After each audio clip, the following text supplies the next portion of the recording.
이번 정부 들어와서 특히 이제 경제 전문가들 중에서도 좀 이게 나뉘는 것 같습니다.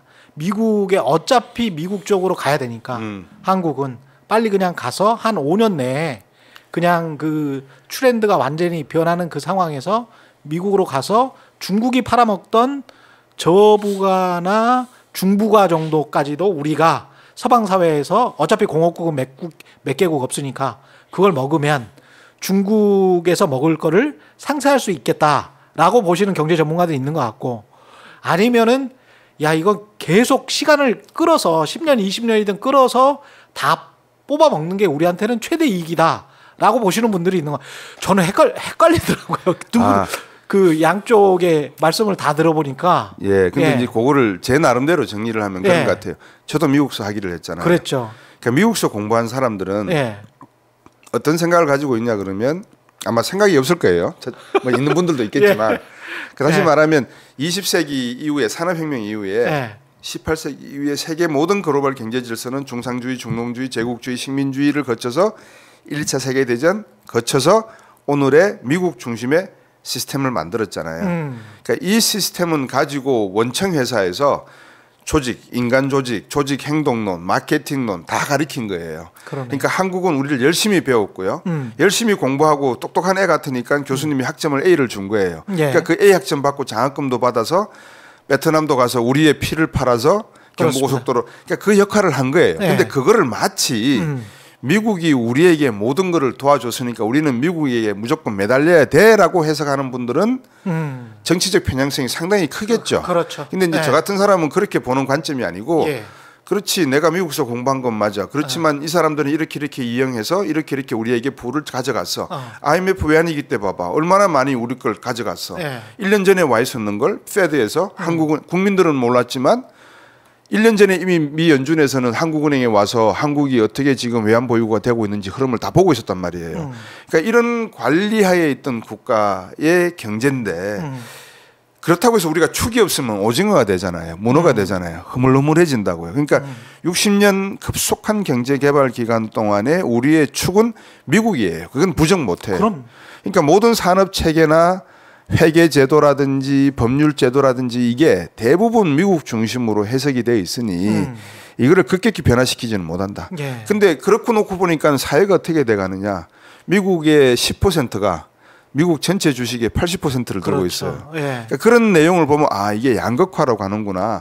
노인 빈곤율이 많아지는구나. MZ세대 분들이 20세 이하가 지금 800만인데 이분들이 나중에 30년 지나고 나면 20년 지나고 나면 4,200만 명을 먹여 살려야 되는구나. 이거 어떻게 할까? 이제 이런 문제를 고민하는 거는 미국식 경제가 답을 주지를 않아요. 그렇죠. 그럼 이 답은 어디에 있느냐? 제가 볼 땐 독일에 있어요. 그러니까 독일을 보면 사회적 경제라는 개념이 존재를 하거든요. 사회주의 경제가 아니고 사회적 경제. 그러면 이 경제의 시발자가 누구냐? 비스마르크였단 말이에요. 독일의 철혈제상. 철혈제상. 빌헬름 1세하고 죽이 맞아가지고 열심히 하는 가운데에 비스마르크가 생각을 한 거죠. 독일이 산업이 발전하고 제국주의가 되는 과정에서 누가 제일 불만 세력일까? 근로자겠구나. 왜? 뼈 빠지게 일만 하니까. 그럼 저 사람들에게 뭔가 인센티브를 줘야 되지 않겠어? 뭘 줄까? 30년 열심히 산업 현장에서 일을 하다가 나왔을 때에는 건강한 육체에 건강한 정신을 가지고 노후를 즐길 수 있도록 만들어줘야 되겠다. 그게 국민연금의 시작이잖아요. 그다음에 산업체에 있다가 다치면 안 되니까 산업재해보험도 만들고. 그러니까 그게 보수가 했던 진보적인 가치예요. 그러니까 미국식으로 이야기하면 자본주의. 사회적 경제. 미국식으로 말하는 자본주의는 그래, 최경영 기자 너 잘났고 나는 나 잘났으니까 우리 둘이 싸워서 이기는 사람이 winner gets everything. 다 갖는 거야. winner takes all. takes all. 자본주의는 자유가 있고 나는 그럴 수 있는 모티베이션도 있고 동기도 있고 충분히 그런 거야. 그게 원칙이야. 그렇죠. 근데 내가 좀 지나고 와서 최경영 기자가 좀 가난하게 살면 내가 노블리스 오블리주 마음이 좀 이렇게 일어나거나 교육을 받으면 좀 도와줄게. 이게 자본주의 체제란 말이에요. 딱 그 정도. 거기에 졸부의 근성까지 딱 합쳐버리면 이거는 한국. 그래서 이제 이런 그렇죠. 한국적 시스템과 미국적 시스템과 독일적 시스템 가운데서 우리에게 맞는 것이 이제 무언가를 끄집어내려면 결국 독일도 통일하는 데 있어서 제일 신경 썼던 부분이 미국, 영국, 프랑스였거든요. 동독과 러시아는 신경을 안 썼어요. 왜냐하면 돈이 많으니까 30억 달러, 50억 달러 줬어요 그냥. 예. 이거는 우리 서독 국민이 동독 국민을 위해서 드리는 돈이니까 갚을 생각하지 마시고 얼마든지 쓰십시오. 30억 달러 투척. 그러니까 그런 경제력을 가지고 그런 철학을 가지고 있는 경제를 그렇지. 바라보니까 아 독일의 사회적 경제가 있더라. 미국을 바라보니까 아 여기서 내가 공부한 거는 winner takes everything, win or nothing 이 경제더라. 예. 거기서 어느 경제가 나으냐 좋으냐의 치사 선택은 이제 철학적인 문제과 사상적인 문제가 존재하는 거죠. 그리고 국민 정서적인 문제도 있을 거고요. 정서적인 문제죠. 근데 우리는 이제 서강학파 뭐 이렇게 파들을 이야기하는데 예. 없잖아요, 사실은. 우리나라에 무슨 서강학파가 있고 연대학파가 있고 서울대학파가 있어요. 예. 다 기득권 세력이 장악돼 있는 상태죠. 이제 그런 상황에서 보면 한국 경제의 미래를 예측하는 데 있어서 미국을 바라보는 게 첫 번째. 왜? 미국이 어쨌든 패권이니까. 그렇죠. 두 번째, 중국을 바라볼 수밖에 없는 상황. 왜? 갖다 팔아야 되니까. 그렇죠. 그러면 미국과 중국을 패권 경쟁으로 봐야 되느냐? 아니면 우리가 양쪽에서 뭔가 얻으려고 하는 경쟁 관계로 봐야 되느냐? 미국은 쟤들 나쁘다 하고 후레 패니까 패권이다라고 보지만 미국은 절대 그렇게 생각 안 하거든요. 그렇죠. 그렇게 생각할 바에야 키신저가 왜 갔겠어요? 99세 노구를 이끌고. 그렇죠. 월스트저널에 따르면 돌아가시기 전에 기업인들이 돈을 모았어요. 아까 제가 그랬잖아요. 72년부터 핑퐁 외교의 시작은 키신저로 시작됐다. 그러니까 키신저의 외교 과정에서 키신저가 알고 있는 중국의 그 패권에 대한 생각, 그러니까 우리가 말하는 패권, 중국이 어떻게 세계 사회에 진입하려고 하는 그 과정과 방법에 대한 이해도는 키신저가 높을 거라고 이해를 한 거죠. 따거겠죠, 큰 형님. 그렇죠, 예. 따그. 예. 그래서 그 따그한테 기업이 돈을 모아서 전용기도 만들어서 보내드렸어요. 그래서 이제 키신저가 시진핑 총서기도 만나고 이렇게 이야기하는 과정에서 예. 만났나 못 만났나 모르겠다. 아 만났었죠. 예. 만나가지고 하는 과정에서 도대체 뭘 원하느냐 이야기를 했겠죠. 그 이야기를 아마 기업인들에게 전달했던 걸로 제가 알고 있어요. 그래서 미국 기업인들은 첫 번째 관심사는 돈 버는 겁니다. 그 외에는 아무 관심사가 없습니다. 그렇습니다. 예. 예. 미국 시민들요? 공화당 성향이든 뭐 민주당 성향이든 전혀 상관없습니다. 예. 당 색과는 정치적 편향성은 아무 색깔이 없습니다. 예. 관계 없습니다. 그래서 바이든도 지금 25% 관세 그대로 유지하잖아요. 그렇지. 그러니까 이런 형태의 경제 정책이 패권 경쟁이냐 아니면 나는 너한테 100원을 뽑아서 난 너한테 90원 써서 나는 10원 남길 거야. 아니면 30원 남길 거야. 이 계획을 가지고 둘이서 왈가왈부 논쟁을 하는 거냐. 이제 요거를 보면 아 우리는 그러면 어떻게 포지셔닝을 해야 되느냐. 그렇죠. 요거를 답이 나오는 거죠. 예. 예, 그 답을 알 수가 있다라고 저는 생각을 하는데 아까 말씀해주신 많은 경제 평론가들이나 전문가분들 뭐 저보다 몇백 배, 몇천 배 훌륭하신 분들이 계시지만 그분들이 보는 거는 정치적 편향성에 같이 서핑을 하는 분들도 계시고. 또 이 국가라는 개념과 철학적인 이 경제학은 철학적 개념이 필요하거든요. 그럼요. 이 철학에 대한 생각이 우리나라에 철학이 없죠.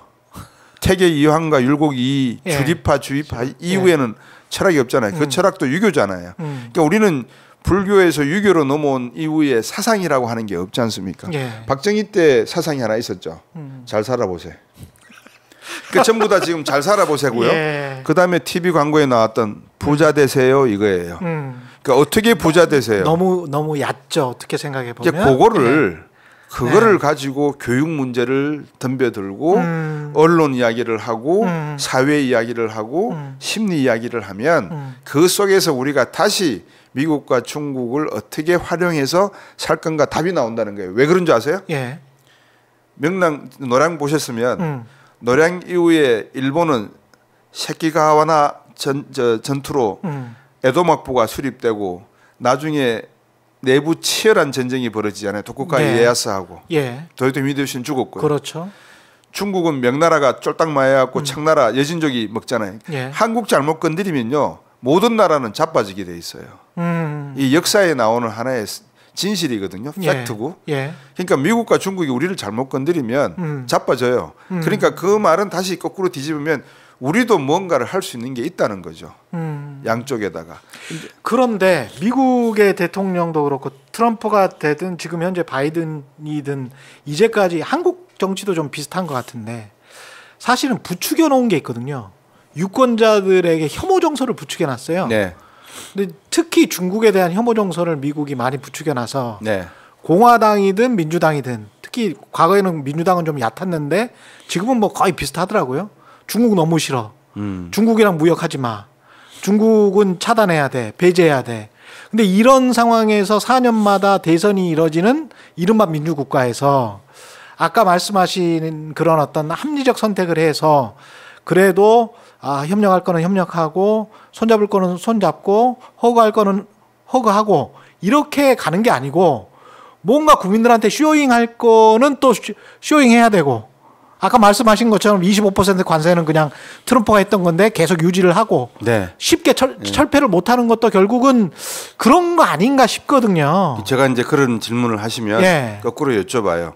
침묵하는 다수가 많을까요? 떠드는 사람들이 많을까요? 저는 침묵한 다수가 많다고 보거든요. 그래서 이번 미 대선도 트럼프를 지지하는 소위 극우파가 익스트림이 있지만 시간이 갈수록 아마 바이든 쪽으로 이게 국민들의 일반적인 정서가 가지 않을까 저는 그렇게 보고 있거든요. 예. 왜냐 바이든을 선택하지 않고 트럼프 전 대통령을 선택하는 순간에 미국은 트럼프로 대변되는 거짓말, 그러니까 입만 열면 거짓말, 그다음에 말씀하신 익스트림, 예. 극우주의적인 성향, 예.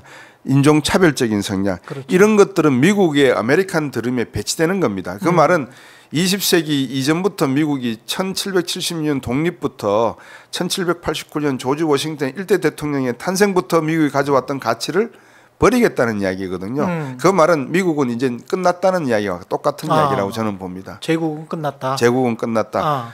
그 덕분에 지금 트로이 목마가 있거든요, 미국에. 예. 트로이 목마 뭔가요? 그 하이웨이 95번 예. 뉴햄프셔에서 워싱턴 DC까지 델라웨이까지 연결된 예. 하이웨이예요. 예. 거기 엑시트 출구 133번부터 예. 145번까지 약 예. 100마일 되죠. 그죠? 1마일마다 출구가 있으니까 100마일 안에 중국인들이 마리화나를 재배를 해요. 엄청난 규모로. 두 가지 의미로 해석하셔야 돼요. 그 합법 지역입니까? 거기는? 합법 지역이에요. 예, 합법 지역에. 팔 수 있는 지역이에요. 예. 근데 이제 공장을 설립하는 과정에서 불법적인 내용이 있고 거기에 범죄 집단이 또 관련이 돼 있어요. 이 기사에 나온 월스트리트 저널에 나온 이야기를 말씀드리는 겁니다. 그러니까 그게 하나가 어떻게 해석을 하느냐. 중국이 트로이 목마를 지금 하고 있거나 미국 내에서. 두 번째는 야 중국 상인들 골 때린다. 저걸 어떻게 팔 생각했지? 한국 장사하시는 분들에게 자 예를 들어서 샌프란시스코 시애틀이 있는 캘리포니아주와 시애틀이 있는 워싱턴주에 마리화나가 허용이 되니 마리화나 재배까지 허용이 되니 가서 농장을 만들어서 재배합시다 그러면 한국 사람들은 할까요? 안 할까요? 안 하지. 안 할 거예요. 한국 상인들. 안 하죠. 우리는 그거는 마리화나 그렇죠. 불법인데 뭐 이러면서. 근데 중국 상인들은 하는 거예요. 그게 우리 한국 상인과 중국 상인의 차이점이에요. 그게 제가 첫 번째 보는 관점이고요. 두 번째 보는 관점은 미국이 저렇게 떠들어도 저렇게 허술한데 과연 트럼프의 저런 극우적인 성향이 미국 일반 대중들을 다 설득시킬 수 있을까라고 하는 관점에서 놓고 보면 정치적인 포퓰리즘은 순간적인 성공은 거둘 수 있어도 영원한 성공은 될 수가 없다. 그거는 침묵하는 다수가 알고 있다. 저는 그렇게 봅니다. 우리나라도 마찬가지죠. 정치적인 어떤 편향성이 지금 저희들 방송하는 시간에도 한 야당 대표가 피습을 당해서 뭐 이렇게 병원으로 후송됐다는 이야기를 저도 들었거든요. 그러니까 이런 편향성을 가지고 가는 국민들의 숫자가 많을까? 아니면 저 화면을 보면서 그렇지, 그렇지. 이거는 네가 잘못한 거야. 이거는 네가 잘못한 거니까 반성해. 이런 생각을 하는 분들이 많을까? 놓고 보면 저는 당연히 다수가 많다고 저는 침묵한 다수가 많다고 봅니다.